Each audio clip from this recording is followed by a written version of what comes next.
मैं जम्मू और कश्मीर के लोगों से मोहब्बत करता हूँ। ये बहुत पुराना रिश्ता है, खून का रिश्ता है। और उसी खून के रिश्ते की गवाही दे रही ये तस्वीर। जब कश्मीर हिंसा की आग में जल रहा था, तब फारूक और राजीव गांधी अपने बेटे राहुल और अमर के साथ वेकेशन मना रहे थे।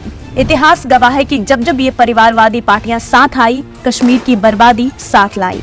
जिस खून के रिश्ते की बात राहुल गांधी कर रहे हैं, यकीनन उनमें कश्मीरी पंडितों की रक्त की छींटे भी शामिल है, क्योंकि इन दोनों पार्टियों की सत्ता की भूख ने 80 से 90 के दशक में ऋषि कश्यप की पवित्र धरती को कट्टरपंथियों का ठिकाना बना दिया था।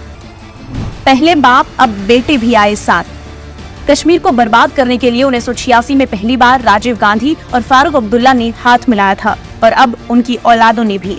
1986 में राजीव गांधी सरकार ने कश्मीर के तत्कालीन सीएम जीएम शाह से समर्थन वापस लेकर फारूक अब्दुल्ला को सीएम बनाया था, और 1987 के चुनावों में दोबारा फारूक को ही सीएम बनाने के लिए चुनावी प्रक्रिया में लोकतंत्र और संविधान को तार तार कर दिया। राजीव फारूक का कार्यकाल कश्मीर के लिए बना काल।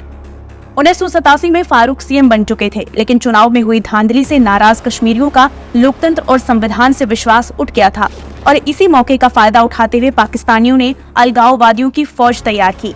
यही वो दौर था जब कश्मीर में अलगाववादी संगठन बनने लगे, युवाओं की ब्रेन वॉशिंग और उन्हें आतंकी ट्रेनिंग दी जाने लगी। फारूक और राजीव गांधी की साठगांठ में सरकारी मशीनरी से लेकर घाटी के कोने कोने में अलगाववादियों का कब्जा हो चुका था। इन्हीं के कार्यकाल में सईद सलाउद्दीन, यासीन मलिक जैसे अलगाववादी नेता बने और उग्रवाद का भयावह दौर शुरू हुआ। दूसरी ओर राजीव गांधी वेकेशन लेने में मस्त थे और फारूक अब्दुल्ला गोल्फ खेलने में।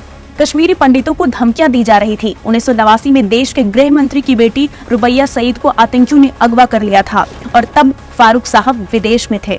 1989 में फारूक सरकार में 70 आतंकियों को रिहा करने के बाद कश्मीरी पंडितों का कत्लेआम शुरू हुआ, और 19 जनवरी 1990 की रात कश्मीरी पंडितों को अपने ही घर से खदेड़ दिया गया। लेकिन बतौर सीएम फारूक अब्दुल्ला की ये उपलब्धि थी कि वो उसके एक दिन पहले ही परिवार लेकर लंदन भाग गए, और जब उनसे भागने का कारण पूछा गया तो उन्होंने कहा कि उनके पास और भी काम थे, और ये किस मुंह से कश्मीरियों से वोट मांगने जाते हैं।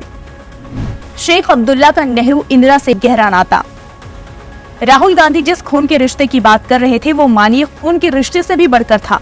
नेहरू शेख की दोस्ती इसकी मिसाल है। जब शेख को कश्मीर का प्रधानमंत्री बनाने के लिए नेहरू ने हरि सिंह पर खूब दबाव बनाया, और आखिर में 1948 में हरि सिंह ने अपने प्रधानमंत्री मेहरचंद महाजन की जगह शेख अब्दुल्ला को प्रधानमंत्री घोषित कर दिया, जबकि मेहरचंद महाजन खुद कांग्रेस से थे। इसी तरह 1975 में इमरजेंसी के समय इंदिरा गांधी और शेख अब्दुल्ला के बीच एक समझौता हुआ, जिसके तहत कांग्रेस ने अपने तत्कालीन सीएम मीर कासिम को हटाकर शेख अब्दुल्ला को जम्मू कश्मीर का सीएम बना दिया। सोचिए, कहाँ ऐसा होता है कि कोई पार्टी अपने सीएम को हटाकर दूसरे पार्टी के उम्मीदवार को मुख्यमंत्री बना दे। ये सुनने के बाद राहुल गांधी से ये सवाल पूछना तो बनता है कि वो अब्दुल्ला खानदान से खून से भी बढ़कर रिश्ते की बात कर रहे थे, या फिर इन दोनों पार्टियों की वजह से कश्मीर में खून की होलियां खेली गई, उस कश्मीरी पंडितों के खून की। ये वो खून का धब्बा है जिसे कांग्रेस और नेशनल कॉन्फ्रेंस कभी अपने दामन से नहीं मिटा सकती।